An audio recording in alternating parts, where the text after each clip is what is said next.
Winnipeg, El barco de la esperanza da bertsio originala eta euskarazko bertsioa Winnipeg itxaropenaren ontzia. Hau da pelikula bat biden ekoiztua animazioan. Datza 2000 baino gehiago errefuxiatu Txilera jun zirenian itxasontzi batian Winnipeg deiturikoa.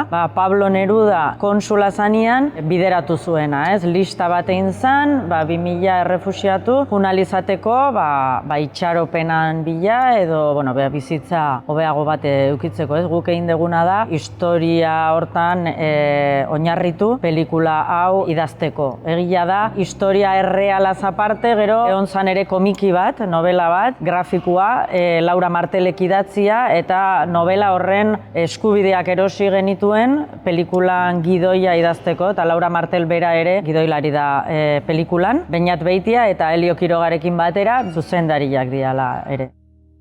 Pelikula hau 5 urte egon gara ekoizpenian, 2020an hasi eta 2025ko bukaeran bukatu genuen. Eta, hau Txile, Argentina eta Kataluniakin batera ekoiztu dugu. Aipatu beharra dazkat, El Otro Film Txilearra, Malabar Studios Argentinakoa eta Toni Marinbilla Kataluniarra La Ballestatik.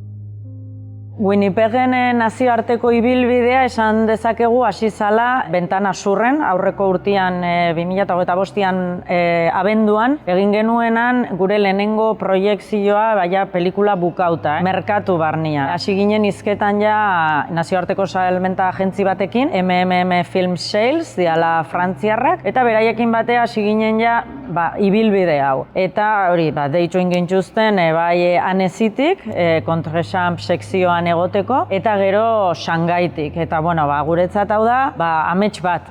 Inoiz ez gea egon olako festivaletan, eta pelikula honekin hau bizializatia benetan amets bat dala.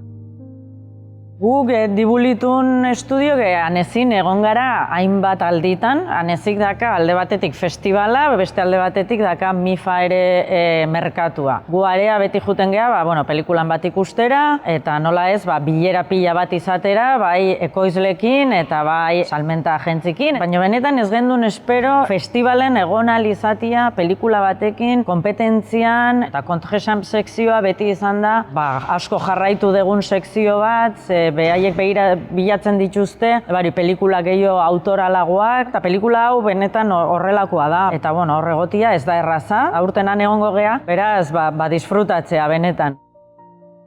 Egia da, Winnipegekin egin degula proiekzio bat, baina merkatu mailan eta ez dakigu nola erantzungo duen publikoak, ez? Eta egia da, zineman beste hainbat pelikula daudela, gurekin batera egongo dira beste 2 pelikula ere oso handiak, eta han egongo gea, saiatuko gea orain ari gea bai festivalengatik eta nahiko prentsa egiten, komunikazioa, publizitatea, marketinga, hor ari gea saiatzen publikoa ezagutzeko, ze kostatzen zaigun askotan da publikoak jakitia pelikula hori zineman dagoela, ez? Eta zer erakusten duen pelikula honek? Azkenean pelikula honekin, erakusten dugu 10 urteko ume baten ikuspuntutik, nolakoa izan zen ere guda, nolakoa izan zen errefuxiatua izatia, memoria historikoa ere asko tratatzen dugu, eta pentsatzen dugu benetan, pelikula oso interesantia dela, bai 10-12 urtetik goragoko umeen, erabe eta nagusientzat.